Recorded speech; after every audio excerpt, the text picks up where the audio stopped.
Hi, this is author Steven Donahue, and this is the first chapter of my new holiday romance novel, Snow Angels.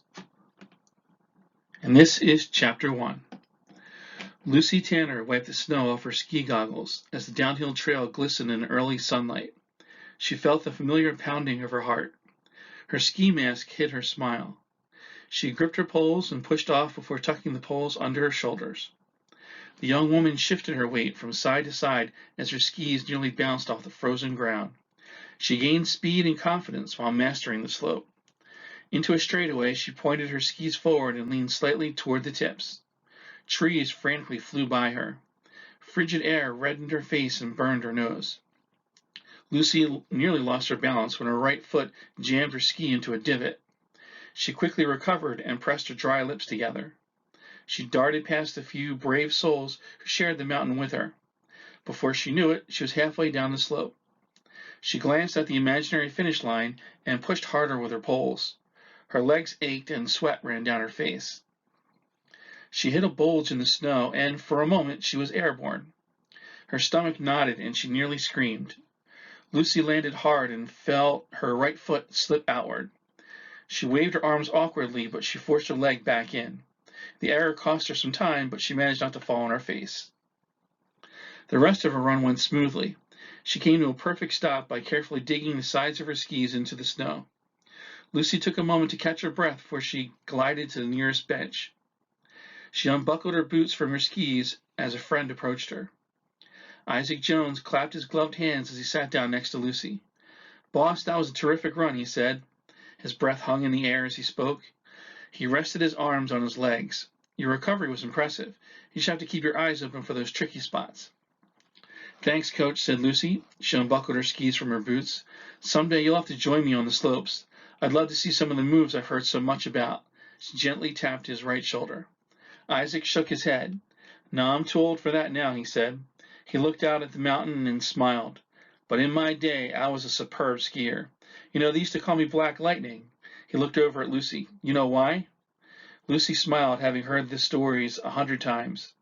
"Because you were black and you flew down the mountain faster than lightning." They both laughed. Lucy stood and reached for her skis. Isaac rose and tried to pick them up for her. "No, Isaac," she said, "you don't need to do that."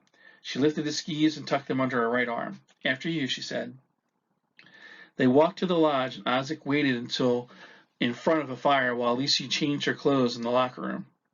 She pushed her long auburn hair under her knit cap and followed her friend to a Chevy. Isaac carefully drove over the frozen Pennsylvania roads to the Frosty Road Inn. "Most people jog in the morning to get themselves going," he said as he kept his eyes on the road. Lucy shook her head. "Jogging doesn't do it for me," she said. "Too boring. If I'm going to exercise, I want it to be exciting." She reached down and rubbed a sore spot on her left leg. "Besides, how many people get to live year-round near a ski resort? I'd be a fool not to take advantage of that." Isaac parked his car and followed the innkeeper inside the establishment. He hung up his coat and headed for the kitchen to prepare breakfast for the guests. Lucy checked the voicemail messages on the phone before picking up a duster. She cleaned the reception desk and chairs, and then set the tables in the dining area with clean dishes and linens. The bell above the front door clanged. Lucy watched a man in a dark blue suit and red tie enter the inn with 2 suitcases. He approached the reception desk with a smile. "Good morning, Lucy," he said. "I'm here to check in." He leaned on the counter with an air of false confidence. Lucy typed the name of her guest into her computer. His reservation popped up on the screen. She forced a smile as she spoke to Charles Ravenport. "There you are, sir," she said. 3 days and 3 nights in room 100, the Royal Room.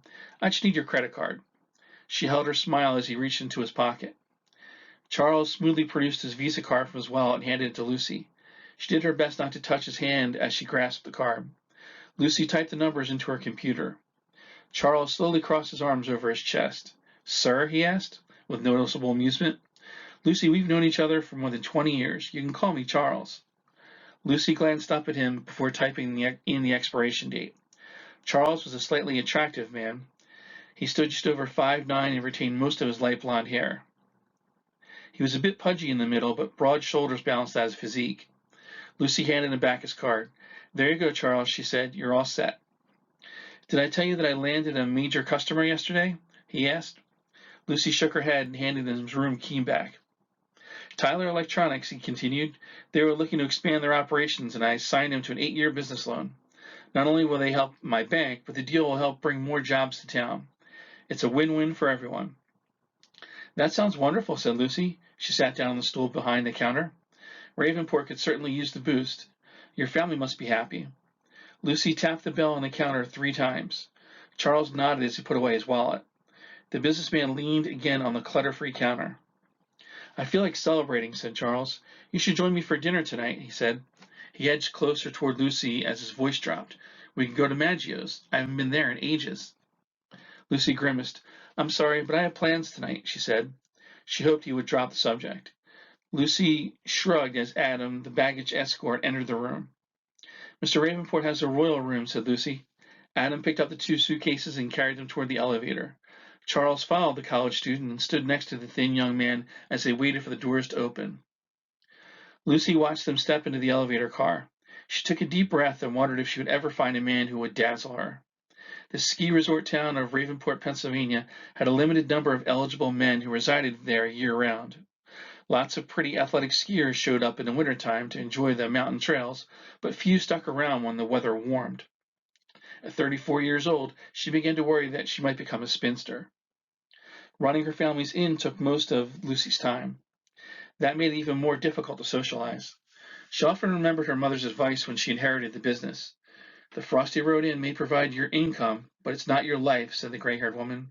Do not let it become an obsession. Despite her best efforts, it often became just that. Lucy ran the sweeper over the floor of the reception area. The Frosty Road Inn might not be the biggest hotel in town, but she was determined to make it the best, and that meant keeping it spotless. She put the sweeper back in the closet when she finished, and she proceeded to wipe down the tables and chairs. With a razor-thin budget, she was forced to do most of the tasks herself. The annual ski season kept the place afloat, but not by much. This year had been unusually warm, which delayed visitors to town, and that severely dipped into the inn's earnings. The bell clanged again, and Lucy looked up as her older sister Morgan entered. On her heels were Morgan's daughter, Daria, and Morgan's husband, Josh. Lucy rushed over to her sister and hugged her.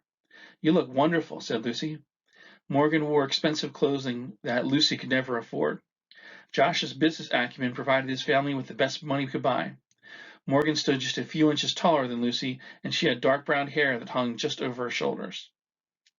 Lucy leaned over and kissed her niece on the top of her head. Wow, said Lucy, you're growing so fast, she said. Daria kept her eyes on her cell phone as she played a game. The child let out a polite grunt. Josh busily talked on his cell phone. Lucy waved to him and he nodded back. Josh took a few steps away from the group and continued his conversation. Lucy turned to Morgan and saw her annoyed expression. He is always on that phone, said Morgan. The older sibling looked around the room. It's amazing how you manage to keep this place so inviting, she said. I would never have the energy to do what you do. Adam exited the elevator and walked over to Lucy. That Ravenport is one fussy guy, he said. He had to have everything in the room just so. I don't mind carrying bags, but I should not have to move furniture around. He rubbed his right shoulder. Sorry about that, Adam, said Lucy. I'll try to keep him off your back. Lucy turned to Morgan and introduced her employee to her family. Adam gathered their belongings and carted them to the elevator. He entered the lift with Josh and Daria, and they rode it upstairs. So tell me, Lucy, are you seeing anyone? Asked Morgan. She sat down at one of the tables in the reception area, and Lucy sat down across from her. Lucy shrugged at the question. Morgan patted her sister's right hand. Don't worry, she said. You will find someone. It's Christmas time. Time for miracles.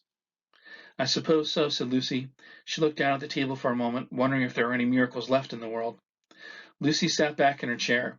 She couldn't help feeling a little jealous of her sister. She had a nice husband, a beautiful child, and all the money she needed.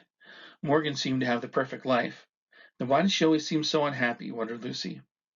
How are things at home? Asked Lucy. Morgan lowered her eyebrows. Daria's a handful, she said, but mostly a great kid. She nervously twisted her wedding ring. But Josh, she said, I don't know. I just can't figure him out. He's always working. Morgan let go of her ring. Don't get me wrong, I appreciate all that he does provide for us, but he never seems to have time for me or Daria. Despite being alone with Lucy, Morgan leaned toward her sister and lowered her voice. We haven't been intimate in over 6 months. Lucy frowned. That was more than she needed to know. Have you talked to Josh about it? She asked. She hoped this subject would end quickly. Discussing that kind of marital problem made her skin crawl. "I've tried," said Morgan. She sighed. "He just brushes it off. Says he's tired at night from his long day hours." Morgan rubbed her right eye. "Sometimes I wonder if there's more to it than that." Lucy was about to ask what she meant by that, but she thought better of it.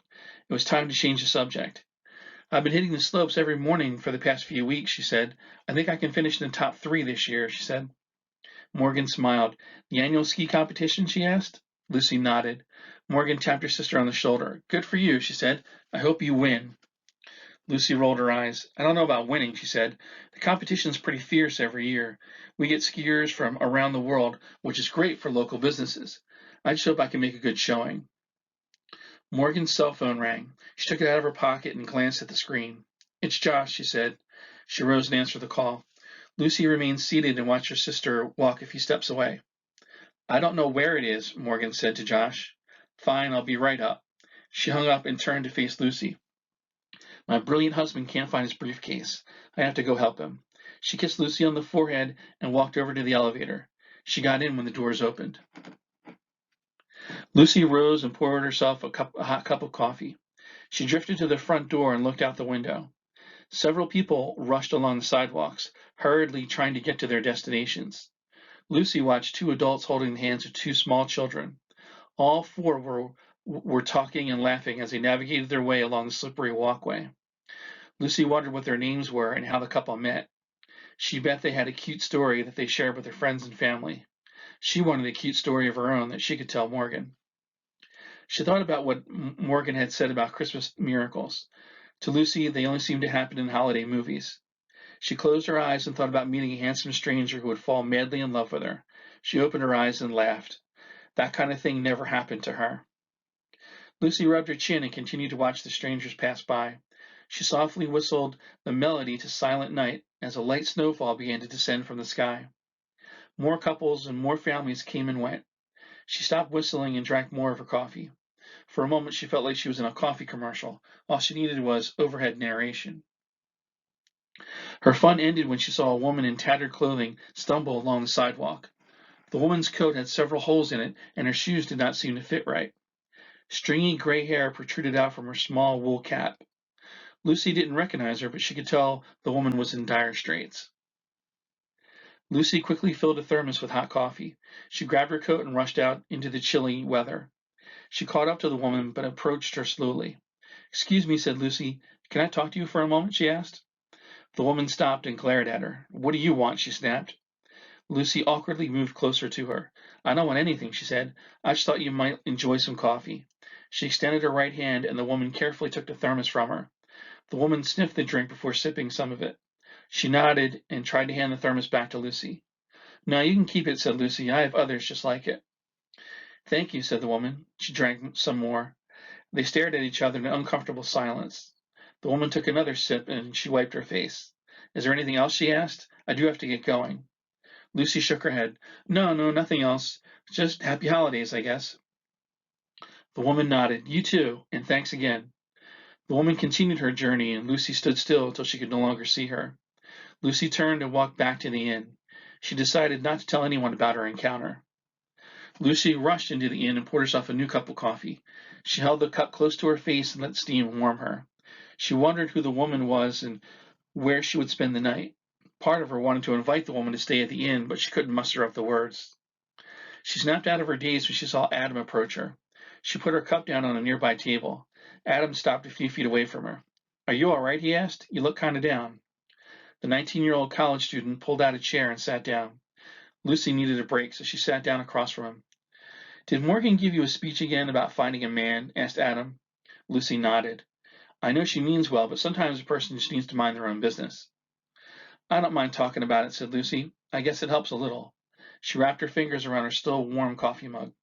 "It would be nice to have that special someone to spend the holidays with, to shop with, to eat lunch with, to snuggle in front of a fire with." She shook her head. "It's been too long since I had someone." Adam gently touched her right shoulder. "Lucy, you are a beautiful woman," he said, withdrawing his hand. "Plenty of guys would be happy to give you all those things. You just need to keep your eyes open. Be open to the possibility when it does happen.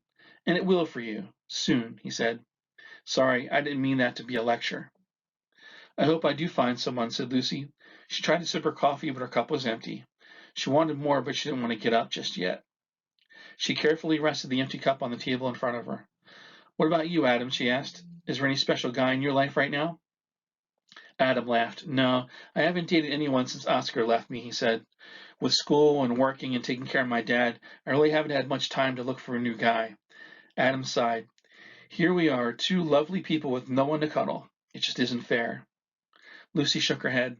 The thing is, I don't want just anyone. I want someone amazing, a smart, sensitive man who knows how to take care of himself, a man who can quote Yeats, but who can also fly down the slopes beside me. She sat back as the image of her dream man formed in her mind. Strong, broad shoulders, intense brown eyes, and enough wit not to show off how smart he is. Wow, said Adam. You've just described the perfect man. When you find him, see if he has a friend for me. Adam glanced at his watch. Well, I've got some more work to do before I clock out. I wouldn't want to disappoint my boss. He smiled as he rose to his feet. I think good things will happen to us both, Lucy, he said. We just have to have faith. The young man turned and left the room. Lucy sat silently for a few minutes. She thought about what Adam had said and what Morgan had told her. She slowly rose and occupied her mind with menial tasks. She cleaned the reception area, the desk with the computer on it, and the shelves behind the desk. None of them were particularly dirty, but she cleaned them anyway. The innkeeper finished her tasks and walked over to the elevator. She rode the car to her floor and exited into the hallway. Lucy entered her room and sat on her bed. Her energy seemed to drain out of her. She folded her hands together. God, she said out loud, I know there are much more important things for you to do, but could you please help me? I really need someone. If you could just send me a sign or something, anything to let me know that there is still hope, I'll be really grateful. She paused and looked at the picture of the Virgin Mary that hung over her bedboard. I don't want to sound selfish. I just want to be happy. And that is the first chapter of Snow Angels, which is available on Amazon.com. Thank you and enjoy your holidays.